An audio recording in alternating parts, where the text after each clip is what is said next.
What's going on, virtual friends? Welcome to the Virtual Moose channel. So with the recent release of the Quest 3S and the holiday season just around the corner, there's a good chance that you or someone you know has just picked up a new Meta Quest headset. And if that is you, then first and foremost, welcome to the VR community. Good to have you here. And the first thing I would recommend you do is to get rid of the little glorified elastic band that comes with your Quest and get yourself a proper head strap. These things, they're not very comfortable, and you can definitely do a lot better. So I would highly recommend you pick up something that looks a little bit more like this. This is Kiwi Design's latest battery-powered head strap. And as you can see, it not only looks a lot better, but it is going to feel a lot better, a lot more comfortable, allowing you to spend more time playing VR without kind of getting face or head pain, which is always a good thing. Kiwi Design are kind of a staple brand name now in the VR accessory space. They're actually the people that I got my first ever head strap from for my Quest 2 back a couple of years ago. And so today I'm happy to be reviewing their latest H4 Boost head strap. So this comes in a couple different styles. The one I've got here is the Halo style, which is my personal preference. And just quickly, if you're not sure what that means, it means you've got this bit at the front here. And what this does is it applies some pressure to your forehead, which basically relieves some of the pressure from here. So if you didn't have this part, then more of the pressure would be kind of going into like the front of your face and into your eyes, which can get uncomfortable. And also depending on what facial interface you have, if you have the stock facial interface, having that kind of slightly rough material pressing into your face for a long time can irritate the skin, at least in my experience.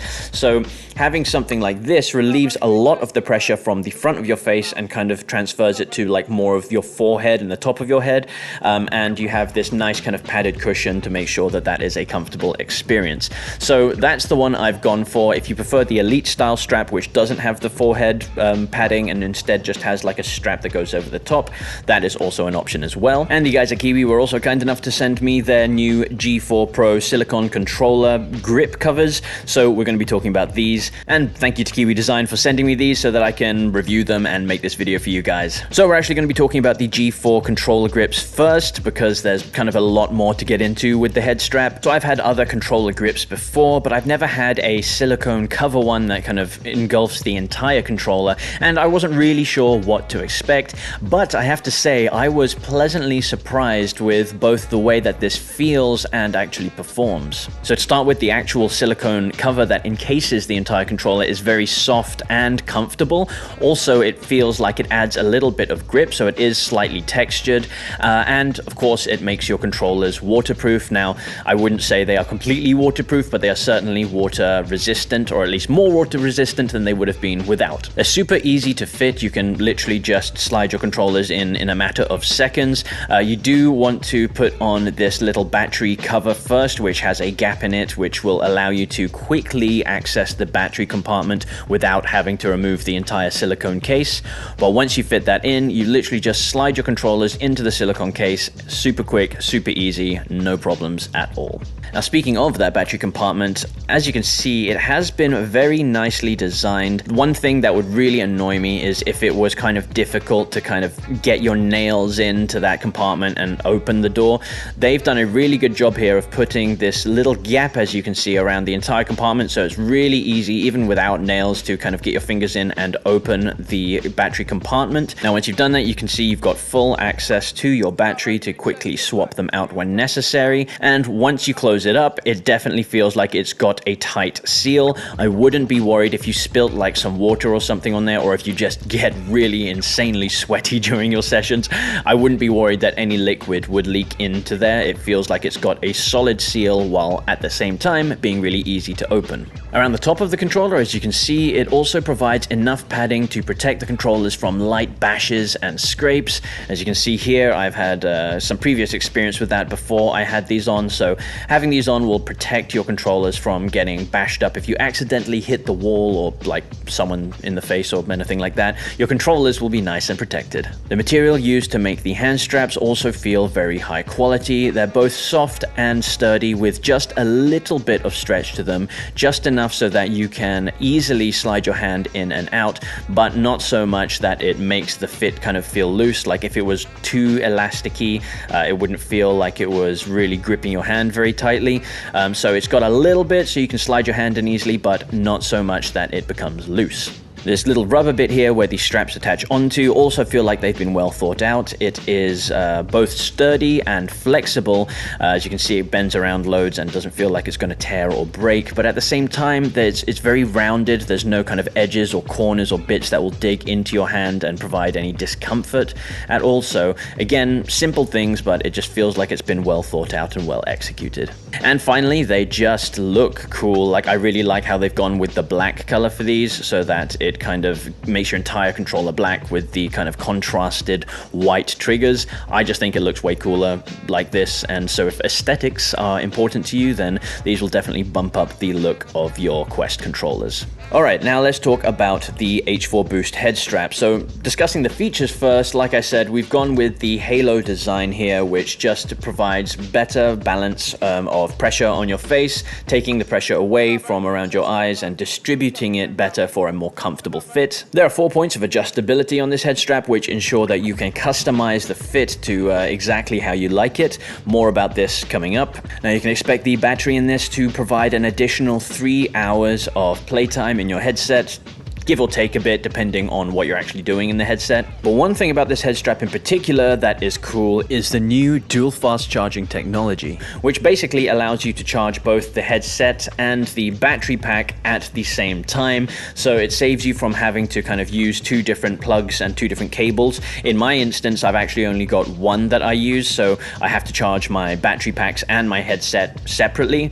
It's not a huge deal, but it is just a bit of an extra hassle, and this will allow you to save a lot of time by charging both the headset and the battery pack up at the same time. You can plug it in overnight or whatever, and in the morning everything will be good to go. Now, charging speeds will depend on, of course, the speed of the charger that you're using. It's recommended to use a 45-watt charger, which will apparently charge both the battery head strap and your headset, both of them in 2.5 hours, which is very fast. However, if you're using a 30-watt charger, they estimate that it will take you about 3.5 hours to charge both devices.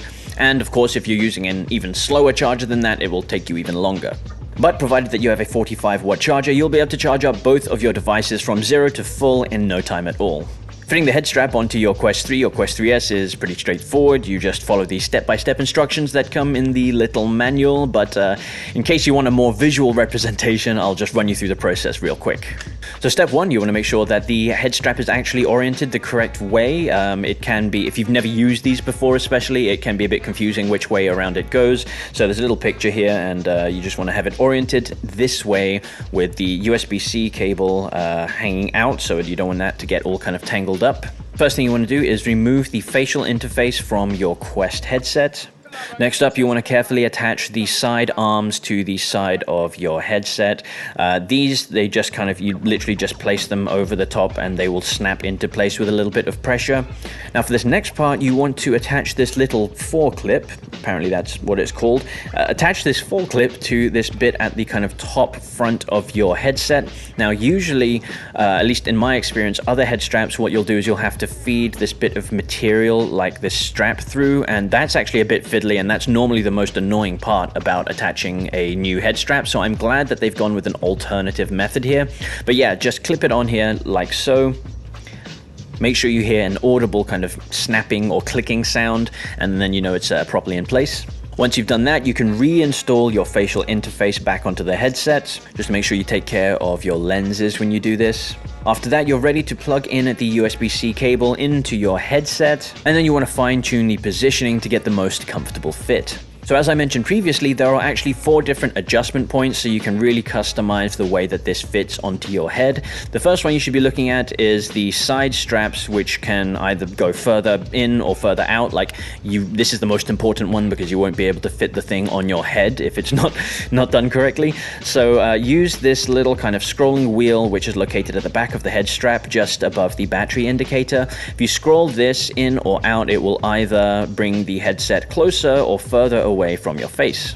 Once you've done that and the head strap is firmly on your head, you can adjust the distance converter, which are these two little bits on the side. You just push them either forwards or backwards, and this will again kind of just move the headset either closer or further away from your face to kind of find a good balance between comfort and also visual immersion. So having the headset closer to your face will make you feel more immersed. You'll have a slightly wider field of view. However, it might not be as comfortable depending on your face size and shape, so play around with it, see what works for you.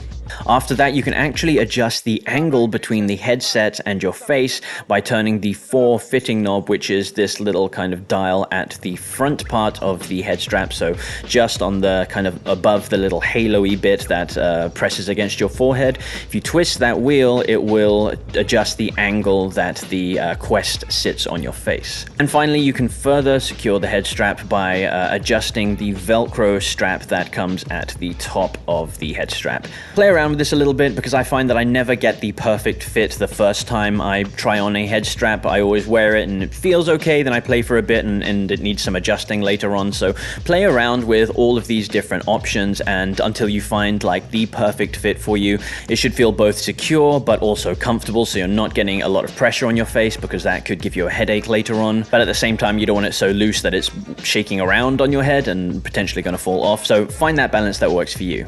And yeah, I would say that just about covers all of the details for the H4 Boost and the G4 Pro. If you're still rocking the stock head strap that came with your Quest 3 or Quest 3S, get rid of that thing as soon as possible. I don't know how, like, once you've come away from that and used like a proper head strap, it's basically impossible to go back to the little elastic band. They're just so uncomfortable. Look at like all this extra padding you get here at the back of your head, padding here at the front of your face. Like, you don't get any of that with the kind of stock elastic strap that just squeezes your head into the headset. It's a night and day difference just having this extra comfort. And if you plan on spending extended periods of time in VR, it really helps to have the battery pack and the head strap as one solution. It's more comfortable, it's more convenient. If you haven't already upgraded your head strap solution for your new Quest, highly recommend checking this one out by Kiwi Design. Links will be in the description if you want to check them out for yourselves. And I hope you enjoyed this video, and I hope it was kind of enlightening. I still think that head straps are hands down the most important accessory that you can get for a Quest headset, simply because Meta still refuses to include like a half-decent head strap solution. So for the time being, you're going to be looking at third-party providers like Kiwi Design to provide these much needed upgrades to your head straps. That's going to be it for this video. I really hope you enjoyed it, and if you did, make sure you leave me a little like and subscribe to the channel if you want to see more VR related content from myself. I do reviews and news update videos, and speaking of other content, I do have some other videos that you could check out right about here. Should be floating ominously in the air right about now, so click on either one of these if they interest you, and I'll see you guys in the next one.